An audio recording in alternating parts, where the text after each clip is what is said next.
This is a little bit of an overview of the structure of the forum. Just to let you know, we're going to go into the introduction and welcome session.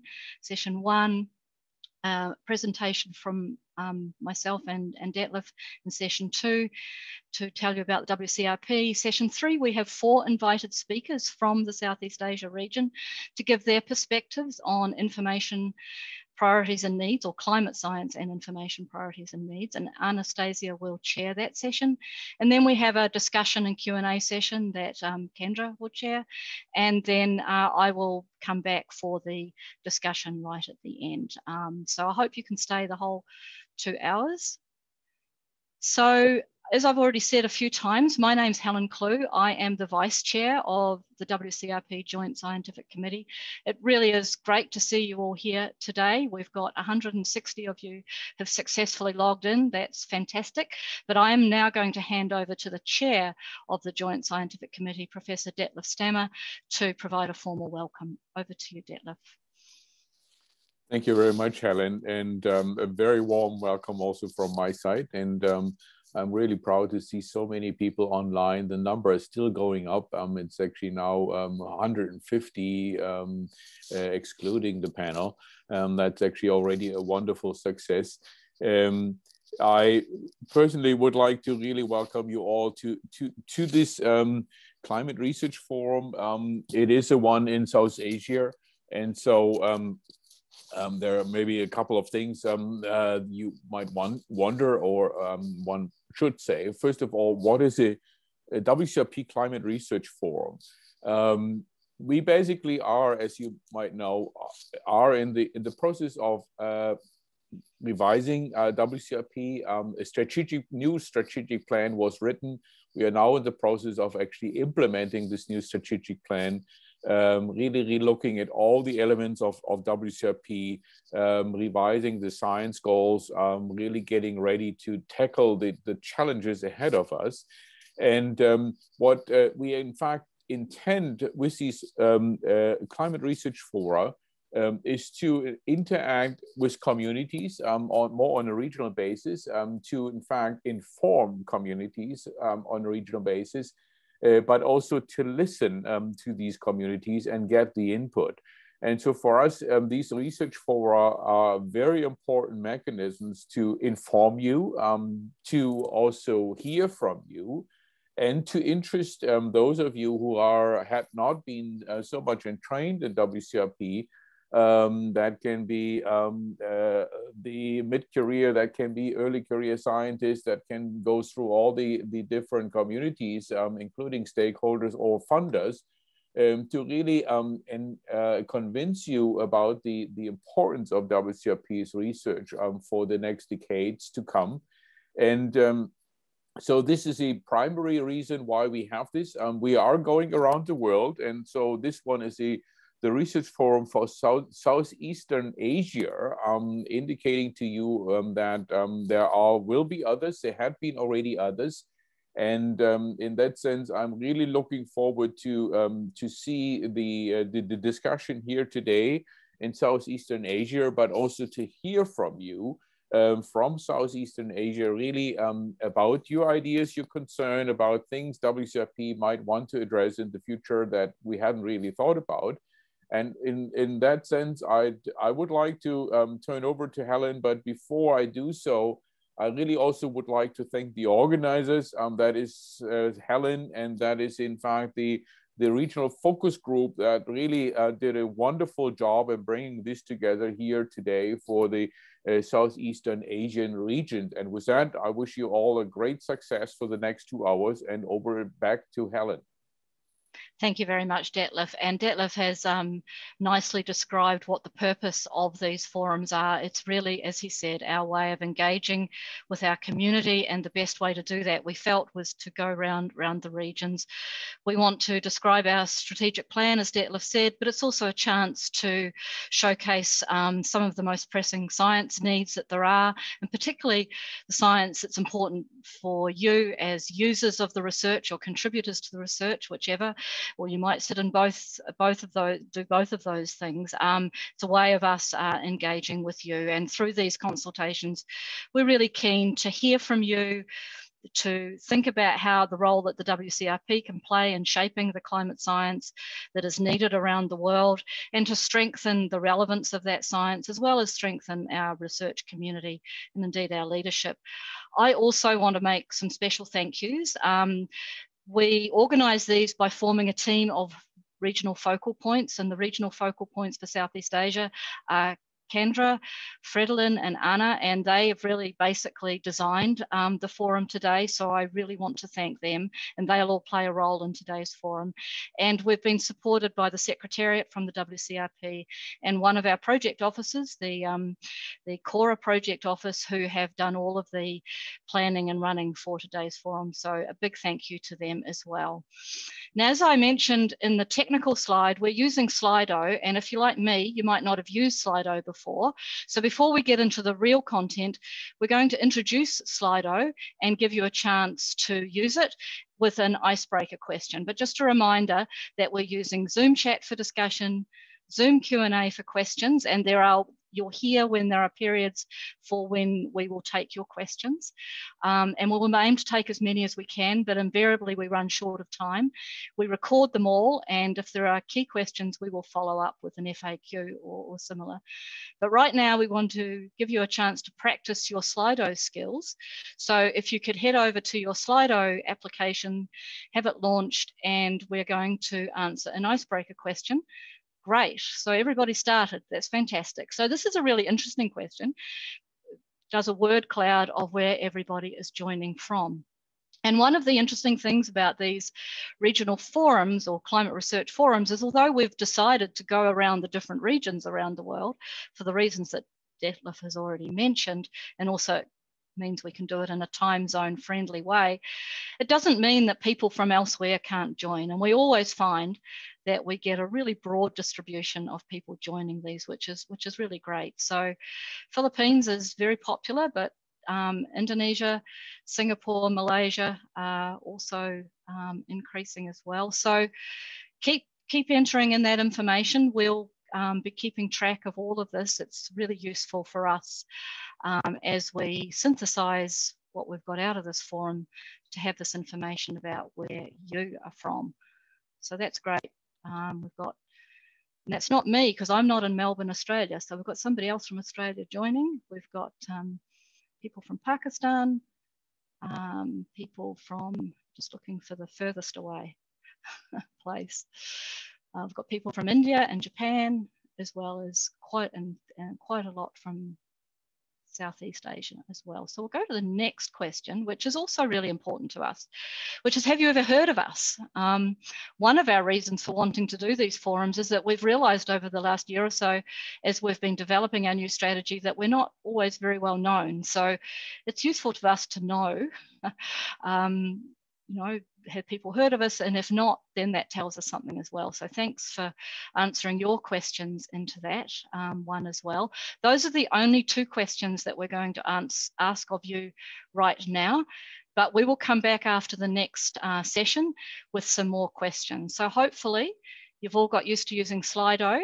These questions will close as soon as I move to the next slide. So if you're busily typing information, this is your last chance, because I'm going to move on to the next slide, which is to give you a bit of an overview of the World Climate Research Program. As Detlef has said, it's a bit of an opportunity for us at a high level to describe our strategic plan and some of the initiatives that we're implementing through that strategy. So by way of context, I'm sure I don't need to explain that there is an unprecedented and greater than ever demand for actionable climate information across many sectors of our society, whether that be emergency management, the health sector, financial institutions, and so on. And the WCRP, or World Climate Research Program, takes a lead in ensuring that the climate science is providing that enduring and rigorous foundation, scientific foundation, that is needed to support that urgent need for robust and useful climate information. Through our new strategic plan, which we launched in 2019, we're evolving. We're changing to ensure, or changing is perhaps not the right word, but we're certainly evolving our planning so that we can make sure that There is the science and the knowledge and the understanding. So to support society as it faces the challenges that we're going to see now and over the decade to come, especially in areas such as disaster risk reduction, climate adaptation, and climate mitigation. That means we're developing some new science initiatives, as well as refreshing and strengthening our core research and modernising our structure as well. So this talk briefly describes some aspects of the strategy and some of our activities that we're launching as part of implementing that strategic plan. It's quite high level, but we hope it will be the first in a broader dialogue, because we really want to explore how we can better work with you to achieve our vision of a world that's using sound, relevant, and timely climate science. So after 40 years, so WCRP was established more than 40 years ago, and it was established to address frontier scientific questions related to the coupled climate system. These are questions that are too large and too complex to be tackled by any single nation. Instead, it takes a world research program really to do that science into the coupled global climate system, because we have oceans and atmosphere and land and cryosphere, their interactions with each other, their interactions with human systems and natural systems. It takes observations, analyses, and modelling across all time and space scales. And that means that we need to coordinate and collaborate around the world and across disciplines. And that was what the WCRP was established to do. And we've achieved a lot after 40 years. Our focus in the past decades was very much on understanding and understanding the processes in the climate system, understanding how the climate system is being affected by humans, and determining how predictable the climate system can be. As we look into the future, we know that the next decade will bring about the critical and urgent need for climate information that can be used in decision making, for managing climate risk, supporting climate adaptation and climate mitigation. And meeting that challenge will make demands on our scientific community. It's going to require some new science, a lot of new science, some new technologies and new ways of co-designing knowledge and information. As I've been saying, it's going to require a worldwide coordinated effort that will include engaging with our stakeholders and ensuring that we have the right scientific workforce with the skills that are needed. And we need to build partnerships, because we cannot do it alone. And so the key part of our new strategic plan is really recognising this need by society for decision relevant, evidence-based climate information. And so if you want to read or download our strategic plan, you can go to the link that you can see at the bottom of the screen there. The strategic plan addresses those challenges and these opportunities for the coming decade. And these are captured, if you like, in our vision or our aspiration, which I've already mentioned.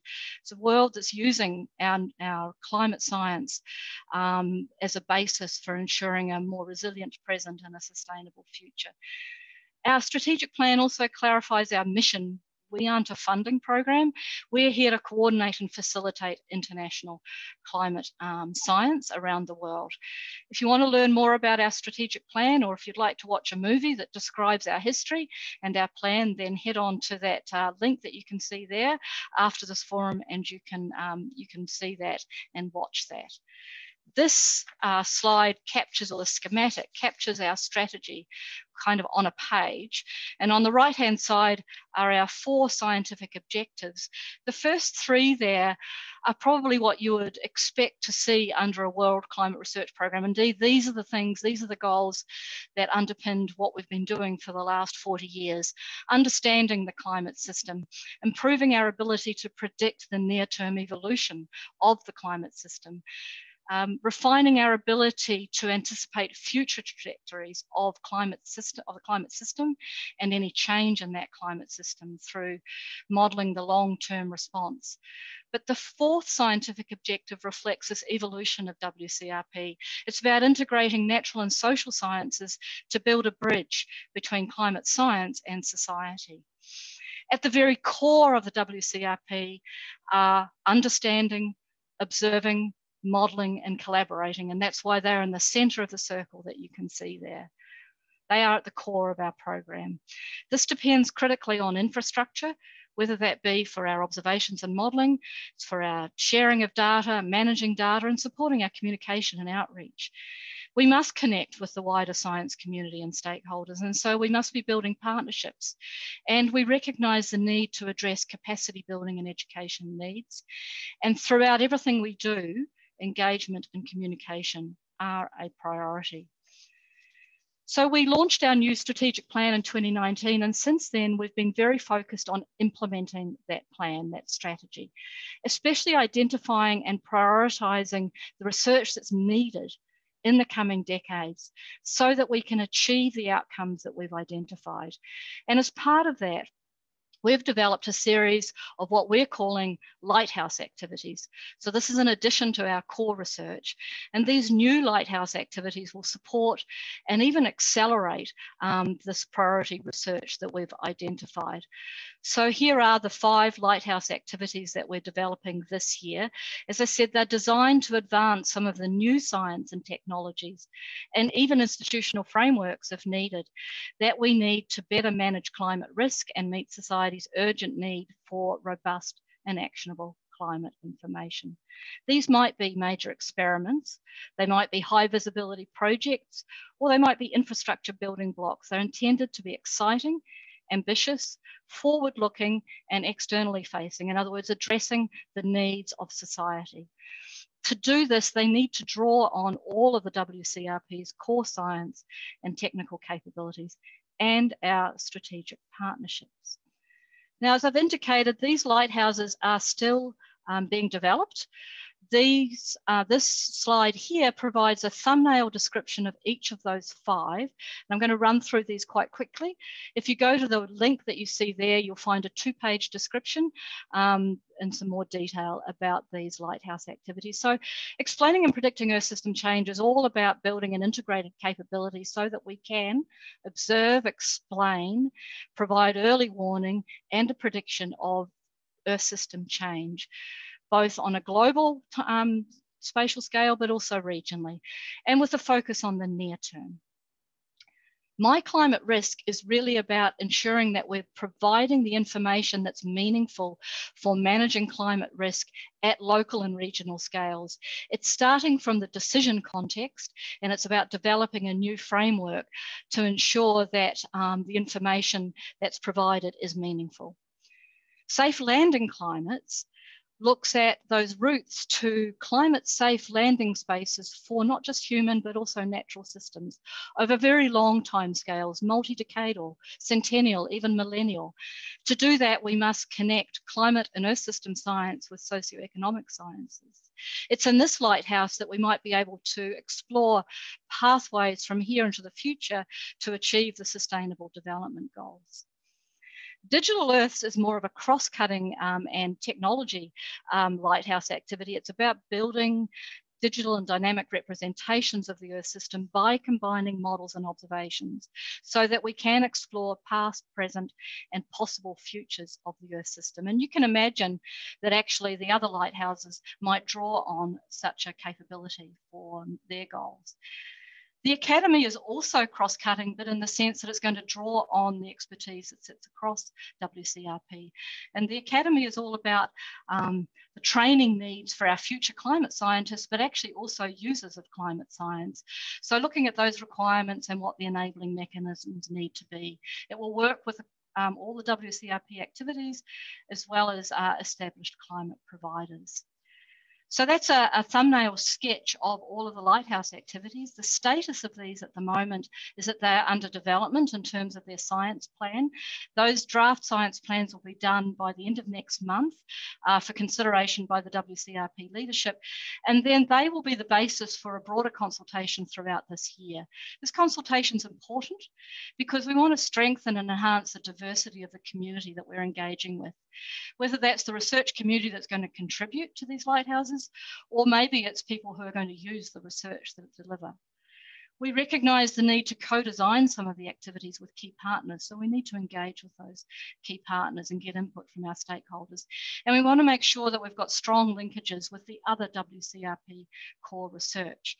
We're also exploring funding opportunities, but I want to turn now actually to this core research of the WCRP, because In addition to the Lighthouse activities, we will continue to develop the science and the technologies that are needed to advance the understanding of the climate system and to co-develop climate information, whether that be for decision support or for adaptation planning or climate mitigation. And to do that, as you can imagine, that requires a huge range of skills and capabilities. I've listed just a few there.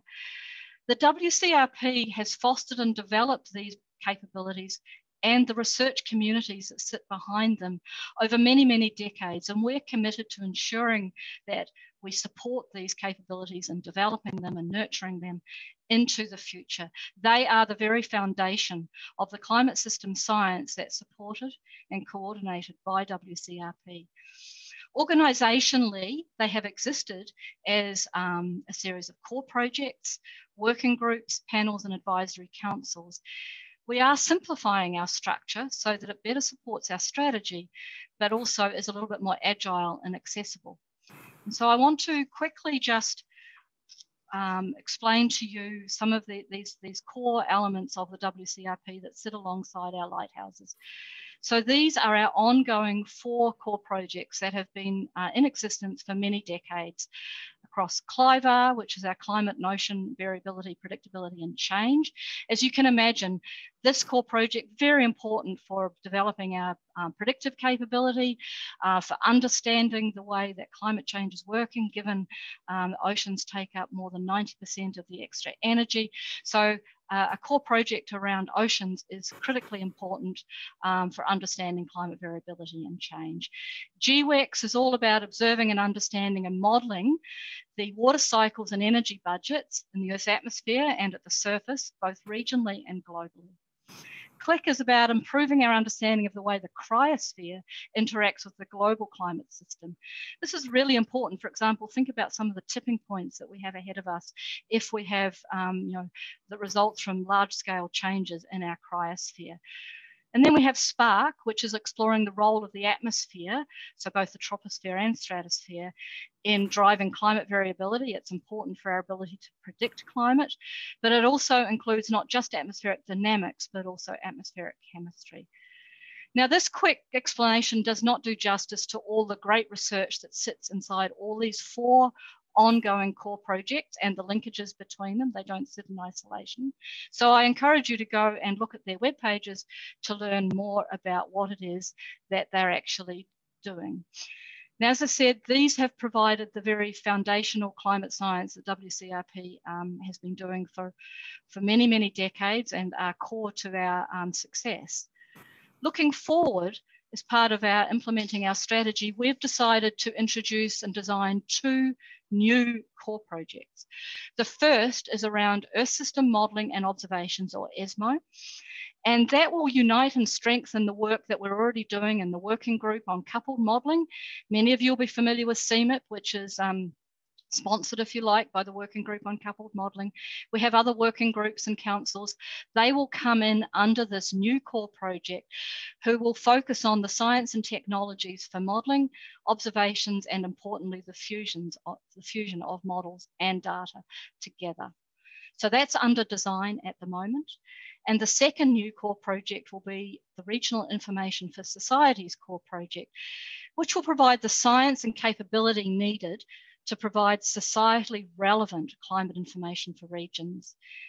And it will unite and strengthen the work that's being done by CORDEX. Many of you are familiar with CORDEX or hear about CORDEX today, and also the Working Group on Regional Climate.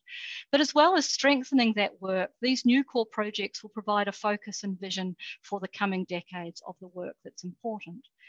In the past, the WCRP, and we still do, have 7 grand challenges, which has really delivered some critically important climate science for the global community. Some of these grand challenges have achieved what they set out to achieve, and they will end.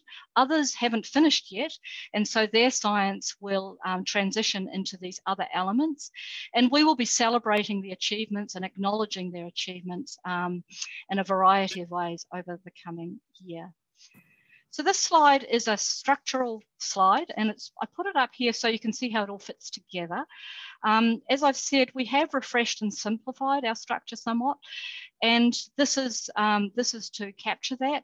And I just wanted to highlight that at our foundation, at our core, are these core projects and the research communities that sit alongside or behind these core projects. And I've already quickly run through those. So they're at the foundation of the WCRP. And then we have our new Lighthouse activities, which I've already described. And these are drawing on this core science that sits within our core projects. These Lighthouse activities will be cross-cutting to some degree, drawing on that capability. The scientific direction of the WCRP is the responsibility of the Joint Scientific Committee, which is what Detlef and I are chair and vice chair of. Joint actually refers to our 3 co-sponsors in the WCRP, which are the World Meteorological Organization, the Intergovernmental Oceanographic Commission, and the International Science Council. So in a sense, the JSC represents and interacts with our 3 co-sponsors. We are supported by the WCRP Secretariat, who are primarily based in Geneva, but we have staff supporting that Secretariat from other places as well. And the Secretariat supports the JSC, but indeed the whole WCRP, and they're particularly important in doing the coordination. All of the core projects have their international project offices. Our service projects like CORDEX and CMIT also have their own supporting project offices, and we're working through identifying what kind of project offices we'll have to support our new Lighthouse activities. And the sorts of activities that you probably know about that WCRP does in the sense of conferences and workshops and so on, these will continue.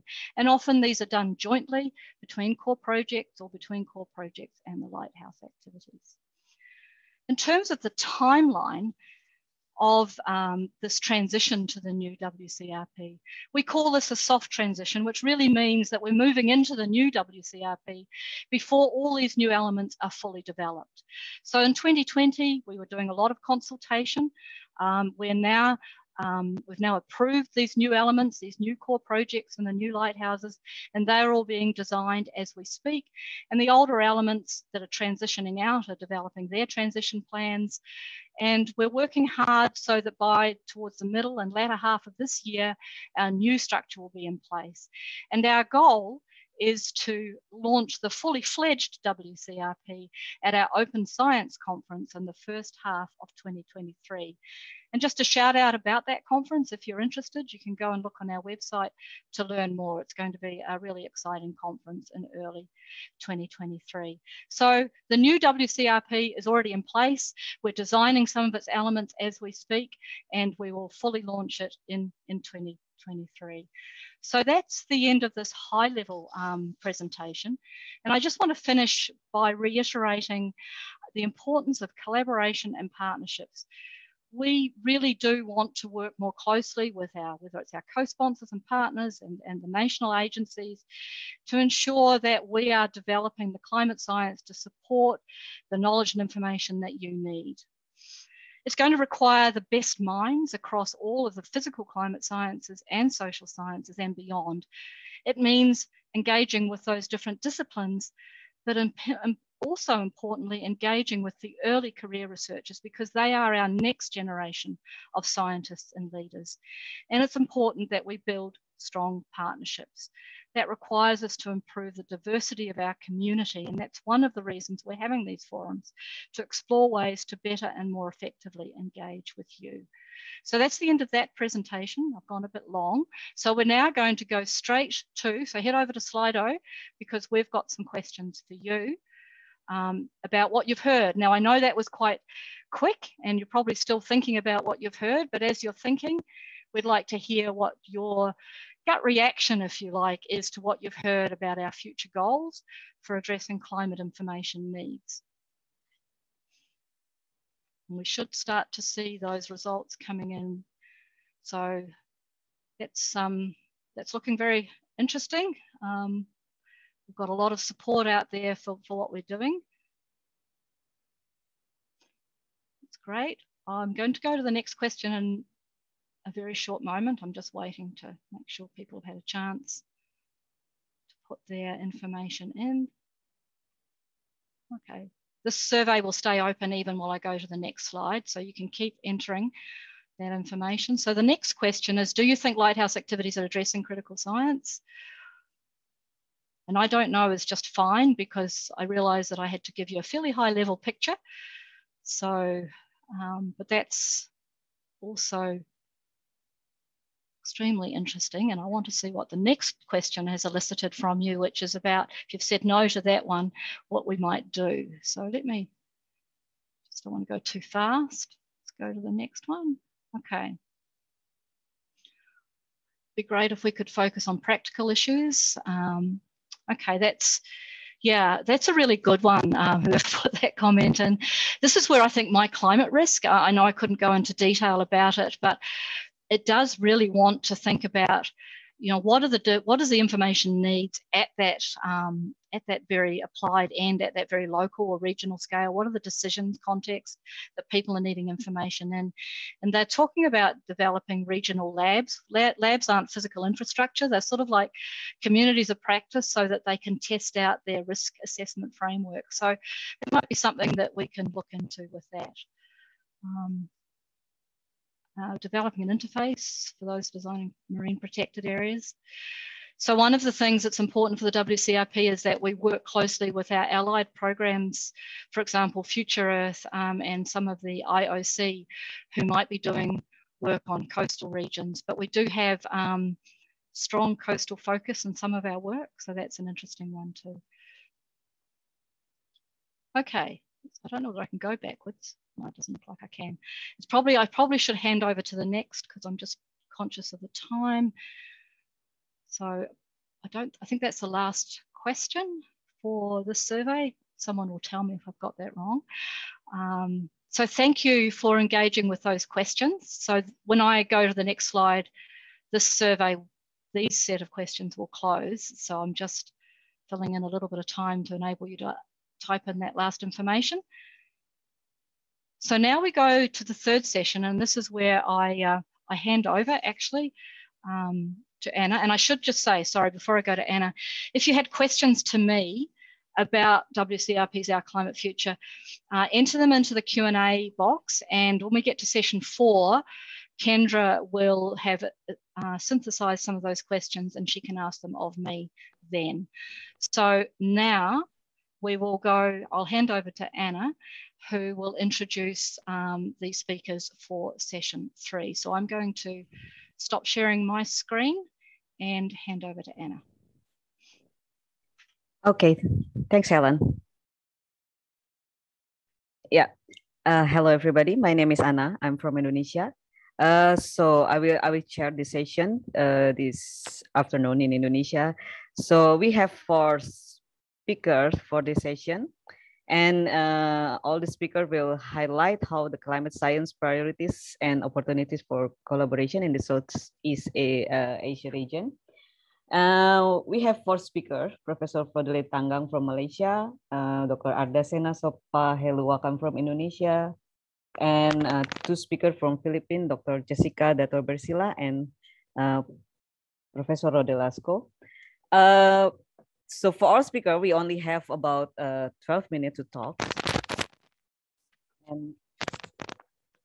And for this session, the question and answer, the participants can write the Q&A to the Q&A box in the chat room, not in the chat room.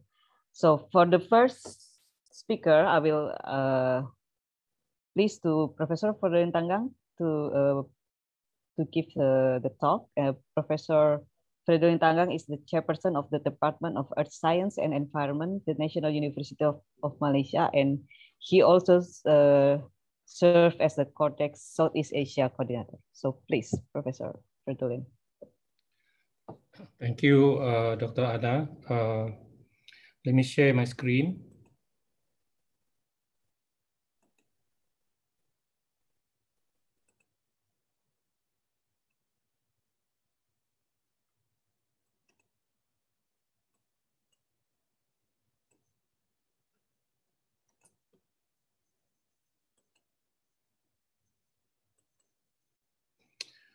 All right. Thanks again, everyone. Good morning and good afternoon, wherever you are. In this short presentation, I will be sharing on information on how CORDEX Southeast Asia, or CORDEX-SEA, is relevant in enabling adaptation in the region. I think you have heard from Helen, CORDEX. So CORDEX Southeast Asia is just one of the many domains of CORDEX. So in this short presentation, I will be focusing on CORDEX Southeast Asia. In particular, I will be talking on these three aspects, if time permitting. On the first part, we'll be talking about the exposure, vulnerability, and knowledge gaps in the region in enabling adaptation. And then I'll be highlighting CORDEX Southeast Asia, and then the last part will be talking on the further research priority. So Southeast Asia, comprises of developing country, highly exposed to and highly vulnerable to the impact of climate, and various key sectors could be severely impacted in the future. Hence, the need to adapt and minimize the impact. However, large knowledge gaps on how to adapt to the impact of climate change, and in terms of knowledge availability and capability in generating climate change information, I think there is a large inter-country variation in this region. So let me go first into some idea about how exposed are we into the climate impact. Here is a graph indicating the number of disasters around the world. As you can see that when it comes to flood, the number is just increasing for the last 2 or 3 decades. If you look at this bar chart here, the green part here basically referring to the on the left here, the developing Asia, which includes Southeast Asia region. The number of disaster, which mostly of it climate-related disaster, is far greater than compared to other region. If you look at on the right-hand side, compared with other part of South Asia, Southeast Asia actually topping the chart, being one of the region that has more disaster for the last 2 decades or so. So in terms of what type of disaster, as you can see, more than 70% of this basically, associated with the climate-related disaster. So it's quite important to address this issue. And for Malaysia, as you can see this plot, for the last 20 or 30 decades, the number of disasters has been increasing dramatically. In 75% of these basically flood. So, it's quite important for us to understand how ready are we, how much knowledge that we have in mitigating or adapting to these kind of climate impacts on key sectors. But the last assessment created by the IPCC, by the Working Group 1, seems to indicate that large knowledge gap in terms of amount of information that can support the adaptation implementation in this region. So it's quite important for us to enhance this in the next couple of years as countries especially beginning trying to implement the so-called national adaptation plan. So so countries in this region in particular need to mitigate as well as adapt, and this is what has been preached by the IPCC actually. Of course, if we look at the current emission annually, we are emitting 50 gigaton of carbon equivalent. We want to reduce this to ensure that under the Paris Agreement, the warming is below 2 degrees, but the commitment is so uncertain. From this chart, we can see that under current pledges, there's nowhere near to the 2 degrees C. And hence, adaptation is quite important. implementing national adaptation plan is quite important. This is a timeline from the National Adaptation Network, which is, today country must implement this, and of course, to implement this, we need information, relevant information, to ensure that we are adapting, to this impact of climate change in this region. So to adapt to the impact of future climate change, information is important. Robust climate information is important, and this must come from a robust climate, regional climate modeling. And this is why CORDEX is important. But before CORDEX coming into picture, regional climate information must be provided by a global climate model. But global climate model basically operate at a very coarse resolution, between 100 to 300 kilometers, and does not see GCM, does not really see local feature, does not really see local topography, does not see coastline and so on, and hence the need to refine this information. And this is done via so-called climate downscaling. There are two methods of doing this: regional climate dynamical downscaling as well as statistical downscaling. But people perhaps more convinced on the regional climate downscaling because of the physics involved in this. But in order to do this, you need to have many GCM, many RCM to ensure that the projection is robust, which allowed you to based on information on ensemble, as well as provide you model spread. And that because of that many GCM and many RCM, this is a very actually expensive and time-consuming exercise. And it's rather impossible for one particular country, one particular institution to implement this. And this is why CORDEX important. It's a platform for collaboration. It's a platform for sharing resources. And around the region under CORDEX, there are many domains. Southeast Asia CORDEX is the latest being established, the 40th domain actually. And prior to the establishment of this, this is actually a project under the so-called Asia Pacific Network, funded by the APN, organization based in Japan, headed by Dr. Linda. I think she's in the audience. And after it was established, and the project that we call CICLID was actually streamlined into CORDEX, Southeast Asia. So the first phase of this project has been implemented. This is actually the list of GCM and RCM that have been used.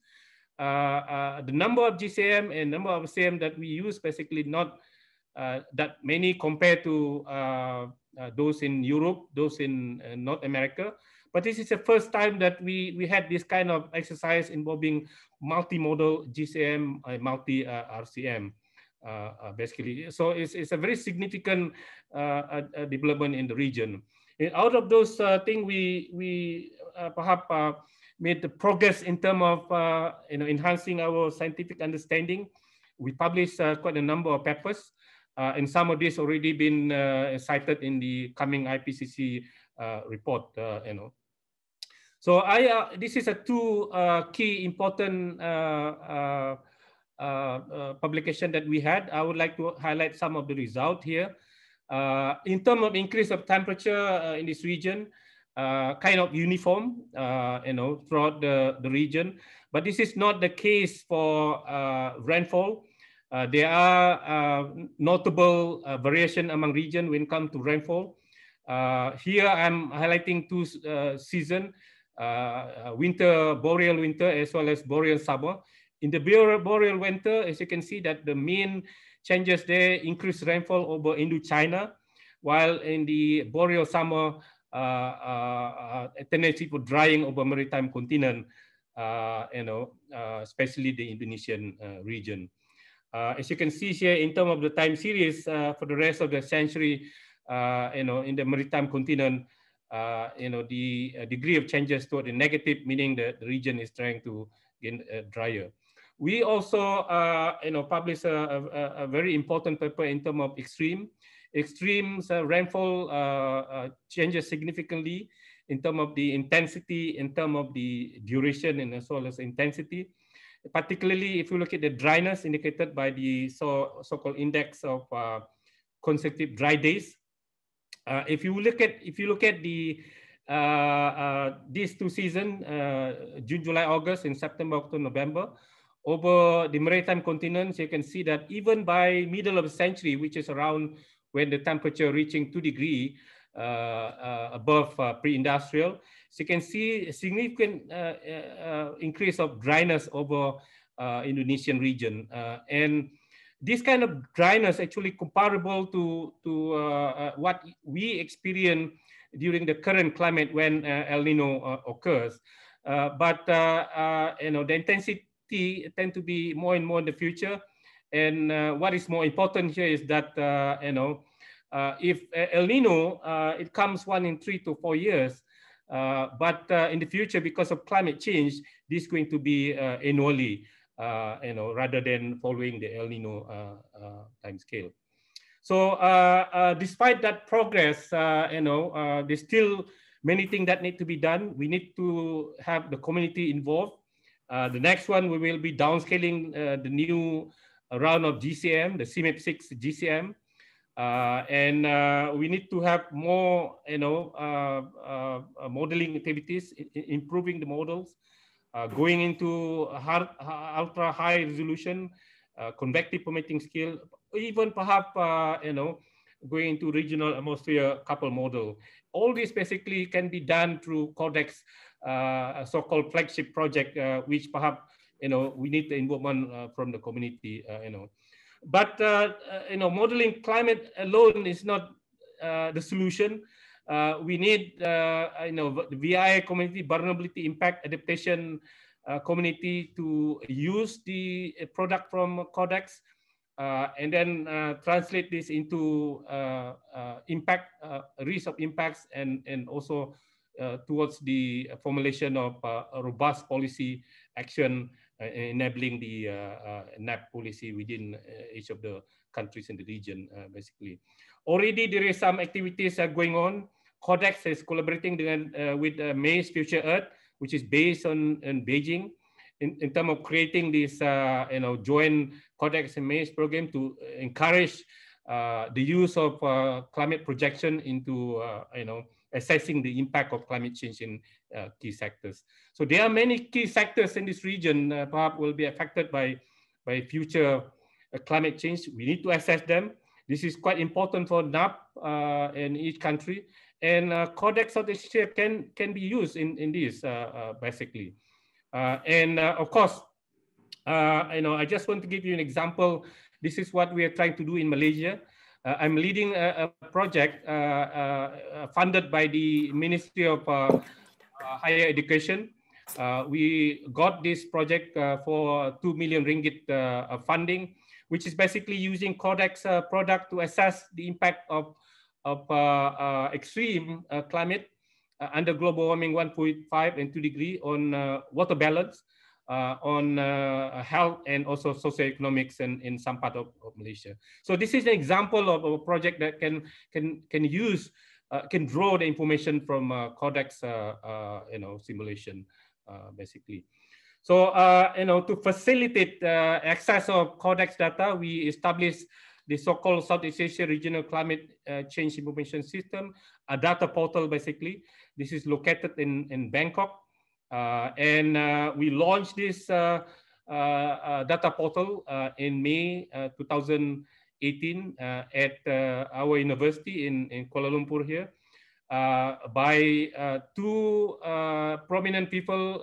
One is the president of Pampanga University, who flew from Bangkok to Kuala Lumpur to launch this together with our Deputy Vice Chancellor, basically. And the point that I'm making here is that everybody play roles in this, even the university people, So through this what data portal, it has been already been accessed by scientists within the region, already been used by the countries for their national assessment, and basically, had been used by IPCC to produce the regional atlas, which will be coming in the next report by the IPCC. I think this is my last slide, Anna. I hope it was still within the time. Sorry, I was speaking a little bit faster. I hope people can follow the main message here. Thank you so much. Thanks, Professor Fredolin. It's punctual. Okay, so we'll go to the next speaker, Dr. Ardhasena Sopaheluwakan. Dr. Ardhasena is a director for Center for Applied Climate Services, Meteorological, Climatological, and Geophysical Agency in Indonesia. He will talk about the climate science and information priorities and needs, the researcher and end user perspective. So please, Dr. Ardhasena. Yes, thank you very much. Can you hear me, Dr. Anna? Yeah, it's clear. Okay. So good afternoon, good morning, everyone. First of all, I would like to thank WCRP for the kind invitation for me to contribute in this very important meeting to gather information from the region for research in WCRP. I would also like to wish everyone a good health in this second year of pandemic. I hope the pandemic will finish soon and so we can continue with our normal lives. So I'm working in the National Meteorological Service in Indonesia.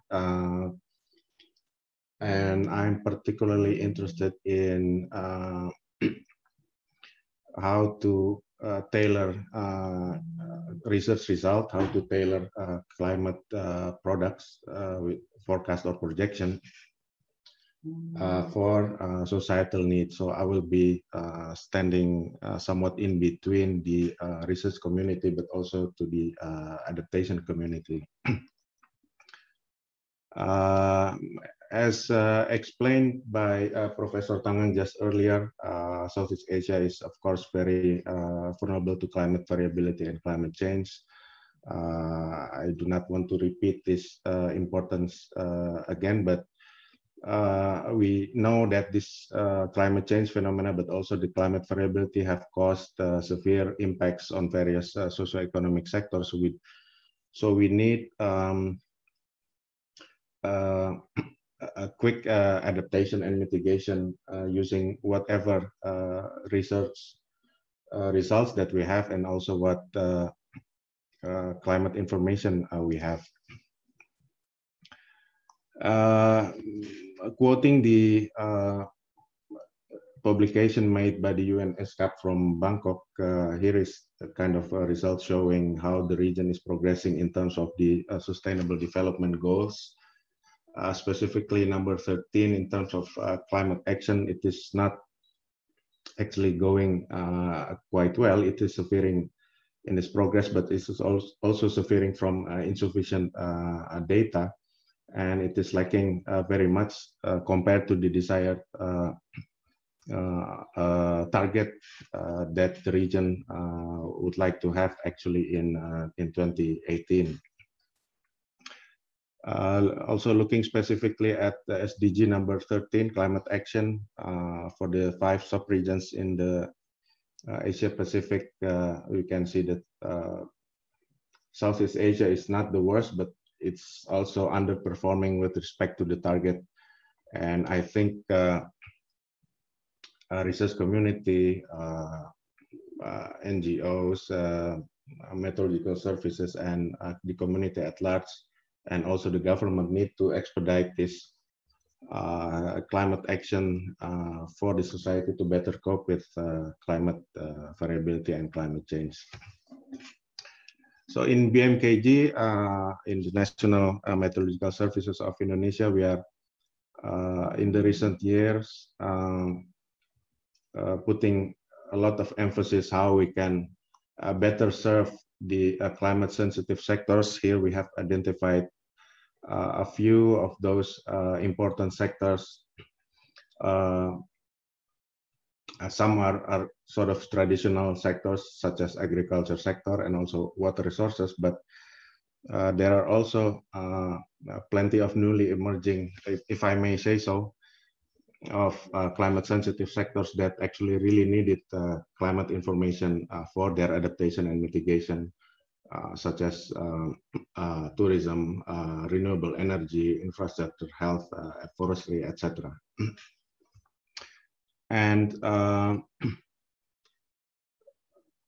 my question is, how can we actually benefit from the already operational data and forecast product and also projection which are actually available worldwide? So the World Meteorological Organization have this three-tiered operational infrastructure. So the global producing centers, the regional climate centers, and also the national centers. How can actually the society benefit from this without waiting the forecast or projection to be between quote perfect?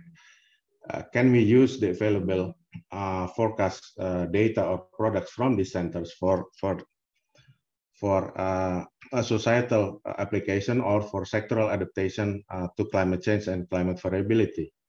And also, how can the climate research community also contribute in this, if I may say, as a downstream application? So I will be showing quickly what we try to do in BMKG for two examples, for health and also for forestry. And we would like to encourage also that this kind of activity also is hosted under WCRP. So the first example for health is actually we have developed a dengue early warning system in Jakarta. Dengue is of course climate related, and it is there is an increasing trend of dengue case from year to year in the majority area of Indonesia, but also specifically in the capital in Jakarta. So what we do is we were thinking, how can we develop the early warning for dengue that is not only providing output, but also providing outcome and benefit for the society. And we hope that it has an impact to help in decrease the number of dengue cases in the future. And we have developed this in using the frame of the pillars of the global framework for climate services. You may be familiar with these 5 pillars. So we use data from the health sector, but also from our observation, and we have a collaboration with the research community from the people who are doing modeling, etc. We have a joint collaboration with them. We develop products and we identify how is actually climate is playing a role in determining the case or evolution of dengue in Jakarta in this case. So I will be skipping a few slides. So we actually developed 2 products for this. One product is the prediction of dengue incident rate, which is categorized into 3 categories: safe, watch, and alert. And for each category, there is an associated action what the health community should do. So this is a kind of action-oriented information. And also on the right-hand side, our second product is a probability information of a climate index that is favorable for dengue outbreak. And this product actually have been used by the health sector. They have routinely provided advisory, etc. And this can be access through this website, which is shown on the left-hand side of the screen. This information is not only has a consequence for the decision maker, but it's also is initiating action on the field when we have a warning that the dengue might have an outbreak in the coming months. For the second example is related with forestry. Everyone who is in Southeast Asia know that there is a strong signal between climate anomalies and also wildfire in Southeast Asia. So we are developing an early warning for wildfire. In the same manner, we also have collaboration with the university in developing a climate specific product for this. We are using the multivariate approach, which makes it possible to connect the probabilistic seasonal forecast to a probabilistic information on fire risk. In the sense, it's called using the copula approach, and using this probabilistic information on rainfall, it is made possible to have the probabilistic information on the hotspot risk for the coming a few months. And we have made this product operational since last year, actually, and it's serving for the whole Southeast Asia region. And we have also made the verification, and it is quite good in its accuracy. It's above 0.8 for around 3 to 4 months lead time. And it is also widely been used by the users, in this case, the environment people, but also the forestry people. On my last slide, I do not have a conclusion, but I do have pointers. I think there is a general agreement now that it's very urgent to adapt to climate variability and change now. There is also still there are still ample opportunities for climate services application in Southeast Asia. So the question is, how can the society benefit from data and products from operational centers, but also from research result or research community to make a sectoral or tailored product or societal application which supports adaptation and mitigation? And how can the research community in the region, but also globally, help in expediting the operationalization of a research result? And perhaps this could be in the form of a WCRP research team on application of climate information for sectors. I am quite surprised and to note, and but also happy that there is a new core project which was explained earlier by Helen, which is called Regional Information for Society. I think this is very timely and also very relevant to push application of climate for the benefit of society, and not only for the region, I think, but also for other regions in the world. So with that, I would like to thank for your kind attention. Thank you very much. Okay, thank you, Dr. Ardhasena. I think your question can be our topic for discussion after this session. Okay, so we will continue for the next speaker, Dr. Jessica Dato-Bersila from University of the Philippines in the Visayas and Asia Climate Change Consortium. Dr. Jessica will talk about the climate science as decision support for resilience, transdisciplinary approaches from local to global. So please, for Dr. Jessica. Time is good afternoon. Yeah, I'm just Jessica. Unlike many of you here, I'm not a physical scientist nor a climate scientist, but one that has worked with communities and in social science. And what we're going to share with you is a common experience of the people involved, in the different institutions that we've worked with over time. In particular, Manila Observatory, Ateneo de Manila University, and those at SIGLID and CORDEX, and the other universities that are part of the collaboration. So this is our story. When, coming from the academe and moving into international humanitarian development, we're immediately assigned, to areas that have been affected by various hazards, and that led to disasters that killed thousands, and the communities that we worked with started asking a question, why are these happening to us? And coming from an academic institution, then moving into development work, my first knee-jerk reaction was to ask the people, why do you think this is happening to you? And they think, this must be a wrath of God. And I thought there must be some logical answer to that, something beyond, the social, spiritual responses that we're getting. And so we approached Manila's Observatory and other academic institutions, University of the Philippines included.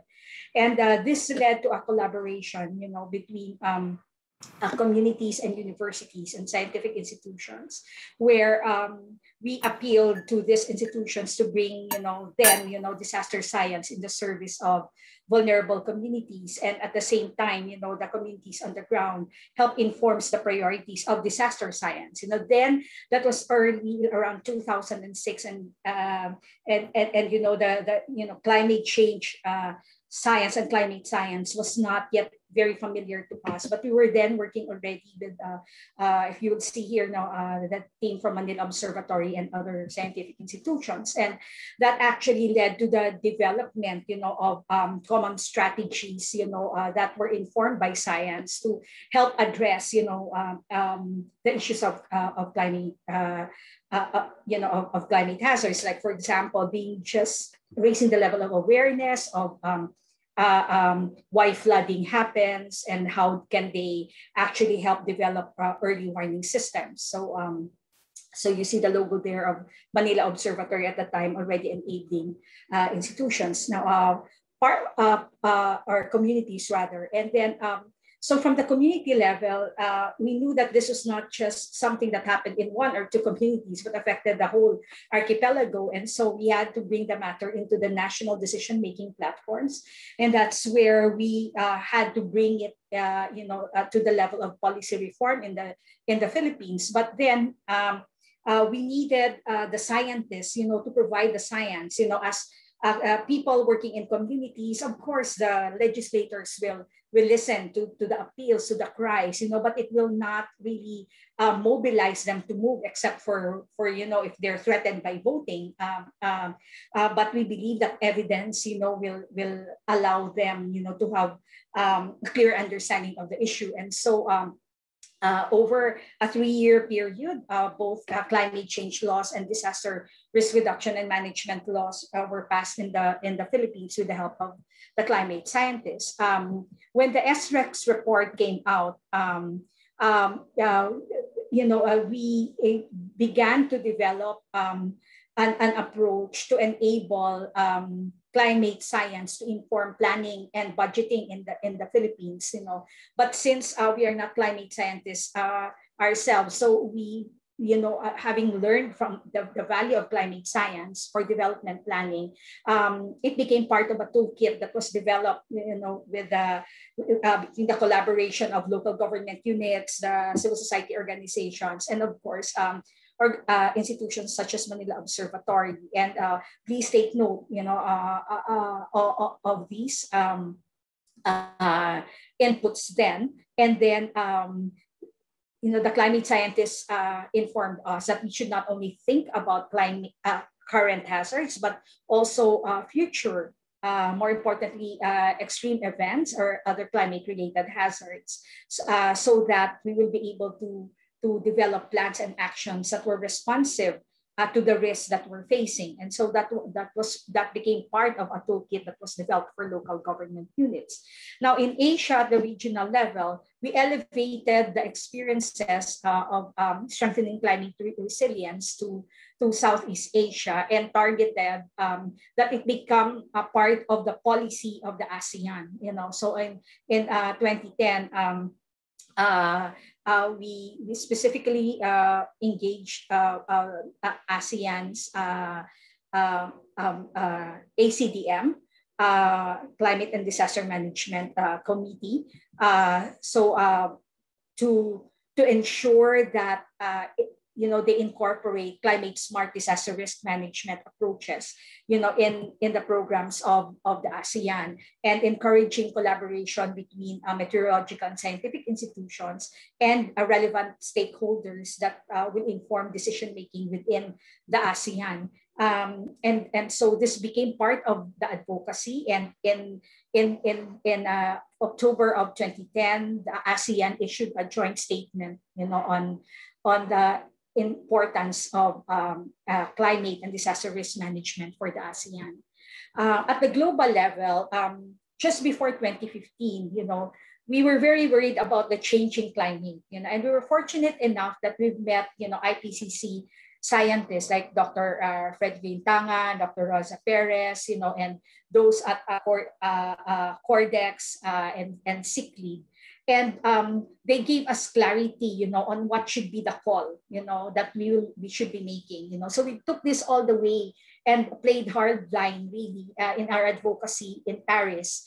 As I said, we're non-climate scientists, but we're very thankful to the climate scientists who have been very patient with us to allow us to sit in their meetings, to at least have a dialogue, and for us to also better understand where they're coming from.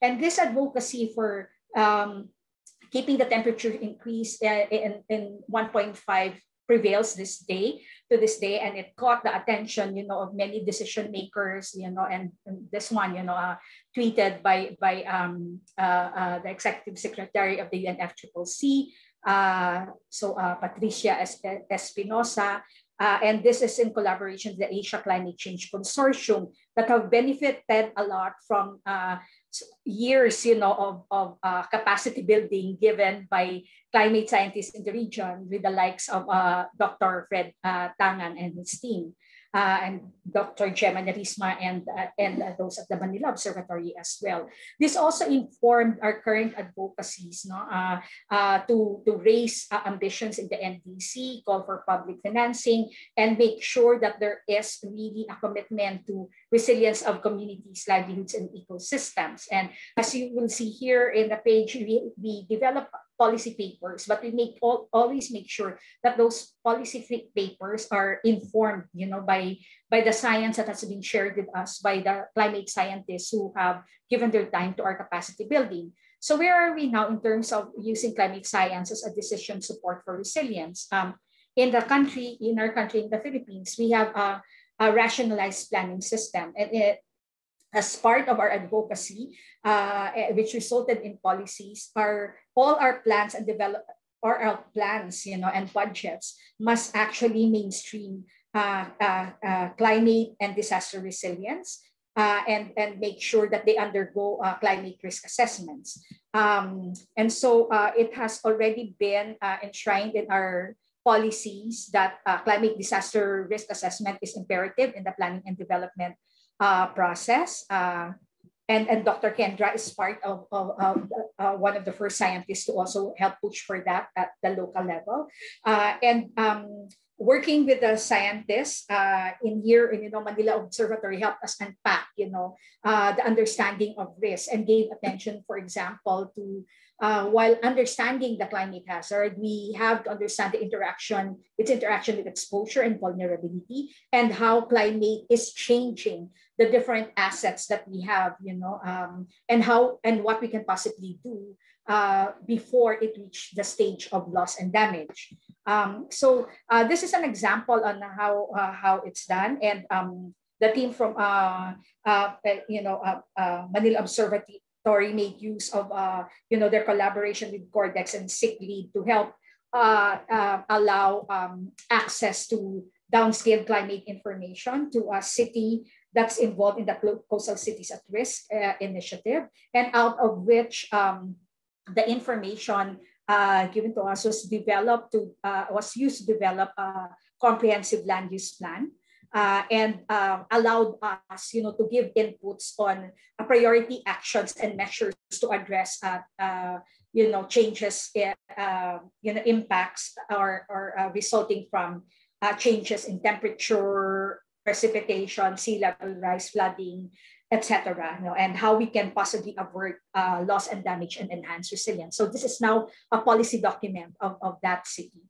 And one thing I wanted to point out is that in the Philippines, they came up with a climate change adaptation and mitigation disaster risk reduction cluster of different national agencies, line agencies we call them. And one of the track of that SICAM DRR cluster is to make sure that resilience is built, at the very local level, and the programs and projects are implemented by the Department of Social Welfare and Development before they would just go to the communities, and implement the projects that they know of. And so we collaborated with them and made sure that we were able to share the climate information that was shared to us as well by the climate scientists, and we referred them to literature, data that were available, so that the programs and projects can really, address issues of resilience. And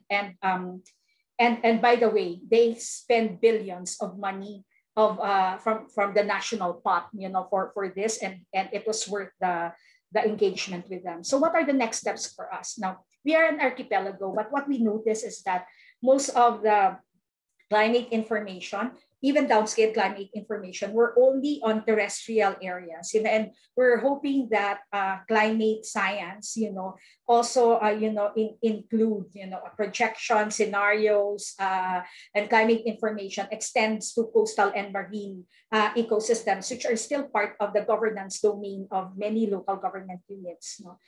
This will be especially needed by archipelagos and the small islands in those archipelagos. It has also come to our attention that there are essential climate variables. We normally only monitor about 5 of them, but there will be more of them that need to be monitored. And so looking at that and its interface as well with the essential ocean variables to create a clear picture of coastal and marine ecosystem risk at this point in time. Why are we doing this? As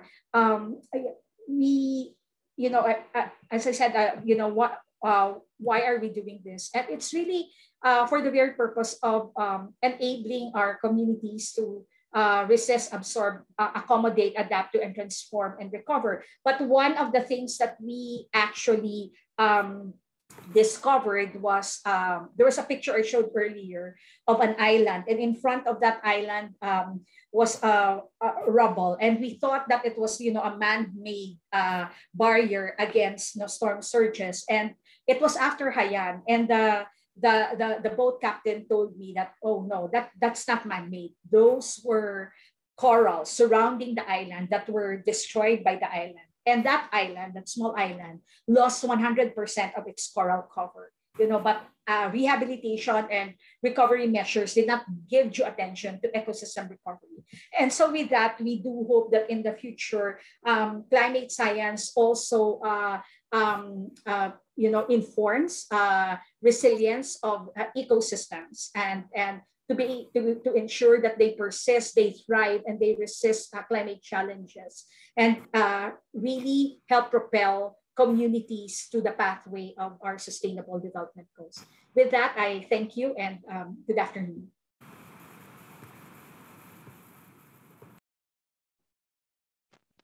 Thank you, Dr. Jessica. It is very informative information how to apply climate science from local to global. Okay, so we will next to the last speaker for this session, Professor Rodelasco. Professor Rodelasco is from Oscar M. Lopez Center and Philippines Country Coordinator for World Agroforestry. He will talk about from science to action and bridging researchers and practitioners. So Professor Rodelasco, please. It's yours. Thank you so much. And good afternoon, good morning to everyone. And let me just jump right into it in the interest of time. One of the key challenges we face right now is how to translate knowledge to action or science to action. And this is what I want to talk to you about by telling you a few stories, hopefully in about 12 minutes. And to start with, just a quick snapshots of recent literature talking about this challenge. This is not easy. This is like $1 million question to most of us researchers. For example, in this framework or this study by Howard and others, they talk about evidence-based as generated by scientists working with policymakers and practitioners. And again, the key word in their paper, effectively communicating climate science beyond academia. This other paper by Leach and others as well talk about co-development of a climate decision support framework. And this is done by engaging stakeholders. And as you go from the left to the right, you can see that there's increasing devolution of information and power to stakeholders. So we researchers are sort of in the left, in the bottom, in the left. And hopefully as we inform, consult, involve, collaborate, we also empower stakeholders and they're able to use the knowledge that we generate.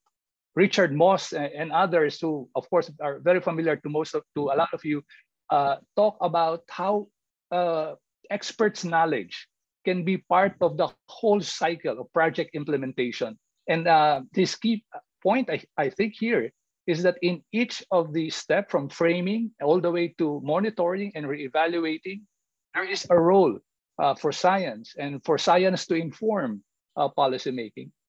And finally, just this other recent literature on how climate services can evolve into more knowledge to action systems, because we do produce knowledge that is at the lower end of these chart. You see facts and data, we produce all of those, but we need to transform those information so that they become valuable in more knowledge to action type of systems where there is interconnection and cross-fertilization between science and the policy community. So just shifting now to some of our experiences at the Oscar M. Lopez Center, let me tell you about the story of how LIDAR meets submarine rise. Two streams of research. One is remote sensing, LIDAR. The other is hardcore plant breeding for submergence tolerance rise. And so we went to a site, it's called Pampanga River Basin, very important, very close to Manila. Manila is just south of this huge river basin. In fact, this basin supplies almost 100%, 90% of the water of Metro Manila. And one of the major products is rice. However, this area, this basin, especially the rice growing areas, are very susceptible to flooding. Almost annually, they're flooded. So and then on the technology or research side, the International Rice Research Institute has been developing breeds or cultivars that can withstand up to 2.5 weeks underwater. So they've been developing this as part of their climate research. And of course, well, the Philippines, just like many of you, your countries have also remote sensing capabilities, this time LIDAR, which arrived in the Philippines a few years ago. And there's a lot of usefulness of this technology. And so knowing these two streams of knowledge, we said, can we use this LIDAR elevation models and generate flood inundation scenarios for 5, 25, 100-year scenario and try to match this with these new rice varieties that are being developed. And so what we did was to go there, and in one town of the basin is huge, there are many towns and cities there. We chose one town and we mapped it based on the LIDAR images. And as you can see from here, the light green color, these are cultivated land. So a lot of this land, the light green color, more than 60% are rice growing areas, very low lying flood prone areas. And based on the LIDAR modeling and of course using climate data, we were able to model the 100-year return flood depth. So first we model the depth, and then we also model the time. How long, how many hours and days will the flood water stay? And so the darker the color, the longer it is, the longer the time it takes for the flood waters to recede. And so based on these two sources of information, we were able to come up with a zonation where we know or we have a good idea of the suitable rice varieties. And so this is what happened. Just to go to the sort of conclusion here, we see that there are the brown color. This is the 100-year scenario at the sort of right bar, and almost 50% can grow all types of varieties. The green, dark green color, they can grow traditional and flood tolerant varieties.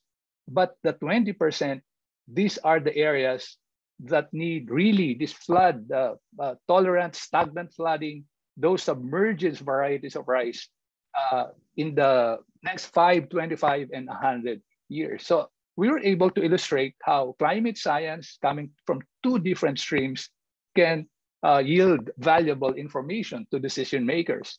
We talked to the farmers, we shared the results, and now the next step is, of course, further evaluating the acceptability of those rice cultivars and validating the results of this modeling study, again, just to illustrate how climate information can be used for advancing science and action as well. Now, the other interesting story after Haiyan was this news item after the strongest typhoon ever to hit land, mentioned earlier by Jessica. There were a lot of news items. Did mangroves really help? So that was the story, that was the narrative. And so we set out to find out, using our science, whether this is true or not. So we interviewed almost 900 households in the different different towns and cities in the areas hit by the typhoon. And what is the result? What was the result? Where it looks like, based on the perception of the people there, that the wider or the larger the area of the mangrove, the less damage they experience in their houses. In the middle chart, the more or the wider the mangroves looks like, again, seems to be less damage. And finally, on the right side, the more diverse the mangroves seems to be not too well correlated, at least from their perception, on the role of mangroves. So there seems to be some prima facie evidence of this thing. Okay, moving on. The other thing in the Philippines is the Oscar M. Lopez Center. We produced our own IPCC style assessment. We call this the PhilCCA. And again, now we are in the cycle 2. And the key question again is, how will these science products reach various users? Because just like in the IPCC, we know a lot of researchers, scientists, they read all of these reports, but how about the other sectors and potential users? So that's a question. I'm going a bit fast, but the other thing last year, because of the pandemic, one of the questions we thought people are asking, what will happen if we are hit by a typhoon? And what will happen to those communities with high COVID cases? So we just try to plot the track of the typhoon and try to map it with the density of COVID cases. We also try to reach out to private sector. They are very important in climate change, in addressing climate change. So we do sponsor legacy lectures, just one example of how we try to reach the private sector by inviting experts from other countries to give these lectures. We even now delve into filmmaking because we realize that to reach even the more layperson, the less scientifically inclined, we need other media. And so we went into filmmaking. Last year, we even went to youth filmmaking. We tried to reach the youth by sponsoring a film festival on climate change for the youth. Right now, we're even developing books for junior high school students, again, in an attempt to reach these students. And even trust wider sort of audience, I even started writing a column for a newspaper here in the Philippines and just trying to sort of, try to make the science more accessible to those who don't normally read, climate change. It's just sort of trying to finish here. My other organization, the World Agroforestry Center, also is working on forest and their role in adaptation, natural-based solutions.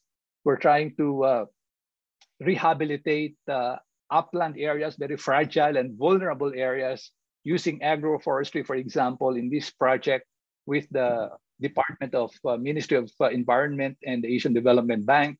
Before that, we also worked with the USAID on mainstreaming climate change in biodiversity planning and management in the Philippines.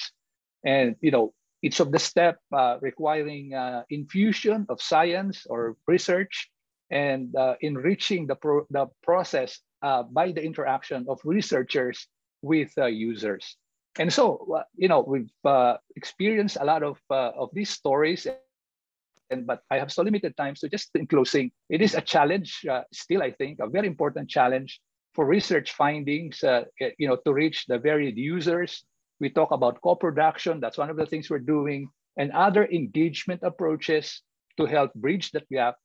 But innovation is still needed. As we look to the future, innovation is still needed in transforming this knowledge to action, so that this knowledge and data do not remain in our computers, but that they become part of actual climate change adaptation and mitigation. So with that, let me end there, and I'm looking forward to interacting with you. Back to you, Dr. Anna.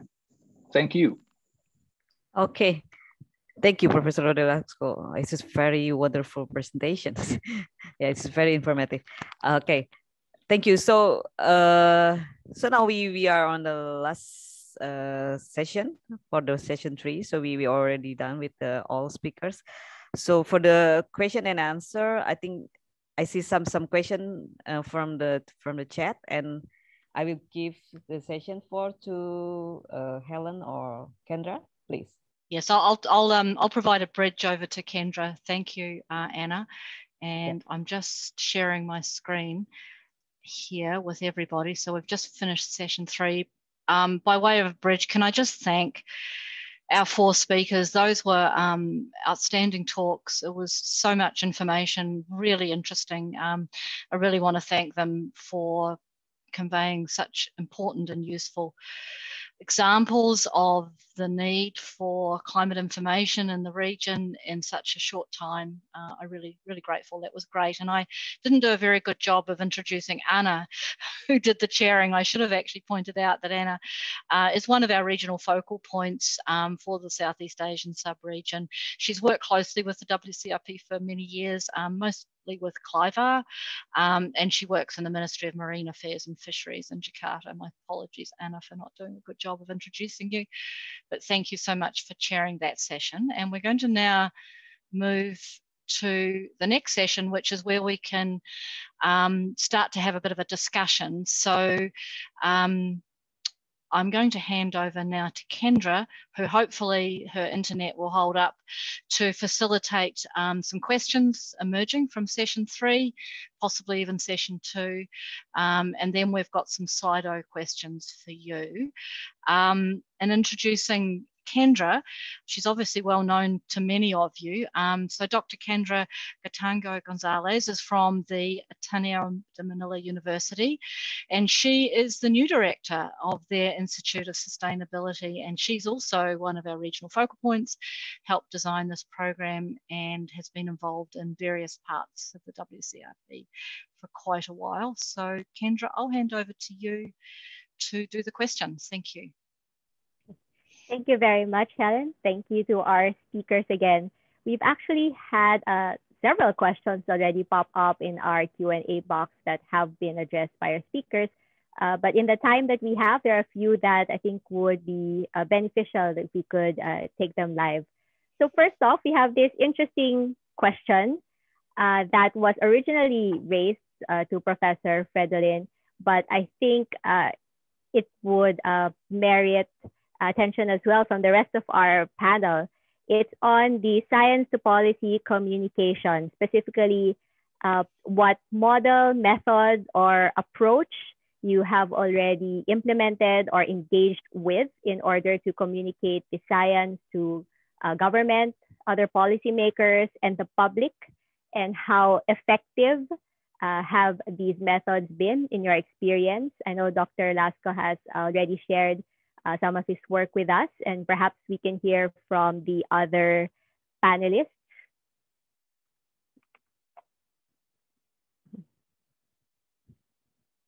Maybe coming off from, yes, Miss Jessica. Yeah, Dr. Fred might actually want to share our experience together. When the scientists actually come up with our paper, it's actually very difficult to understand.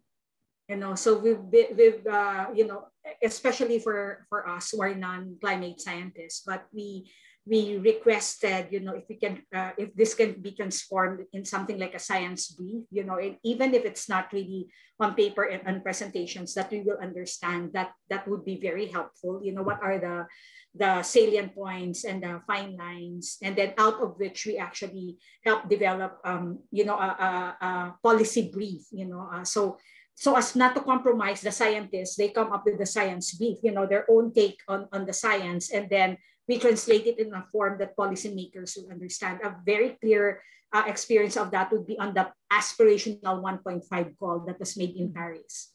So the Asia Climate Change Consortium and our counterparts really made a hard line, and we use the evidences, that this is what will happen at 1.5. If at 0.87 we already had Haiyan, imagine what would it be at 1.5. And if we allow further for a 2-degree increase in temperature, what would the world look like? So as a result of that, the Paris Agreement now includes 1.5, as one of its targets. So that relationship of exchange, leveling off between climate scientists and the non-climate scientists to develop policy papers will be important. But it's also important to maintain the integrity and independence of those climate scientists. It's very difficult if they were dragged and labeled to be biased. So climate scientists release a science brief.